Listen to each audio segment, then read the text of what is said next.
Les pouvoirs publics devraient s'instaurer et s'inspirer de ce qui a été fait à Paris et à Lille, les villes qui sont déjà encadrées. Aujourd'hui, on voit plusieurs effets néfastes et pervers à cet encadrement. On peut en citer quelques-uns. Le premier, l'offre de locatif se réduit. Les propriétaires vendent et sortent du marché locatif. Ensuite, un autre effet pervers, c'est un marché un peu gris qui se met en place, c'est-à-dire les propriétaires qui vont gérer eux-mêmes leur bien-être professionnel et qui du coup vont passer un peu à côté de l'encadrement.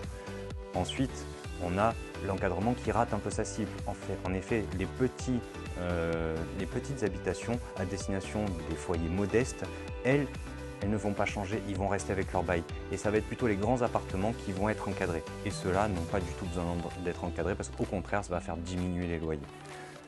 Nous, à l'UNIS, on propose du coup deux choses pour permettre vraiment d'aller sur des loyers abordables. La première, c'est que le parc locatif HLM et social soit au même rang que le bailleur privé.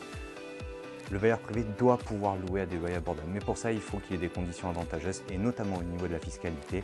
Nous, ce qu'on préconise, c'est un amortissement du bien en fonction des loyers qui seront affectés à chaque appartement.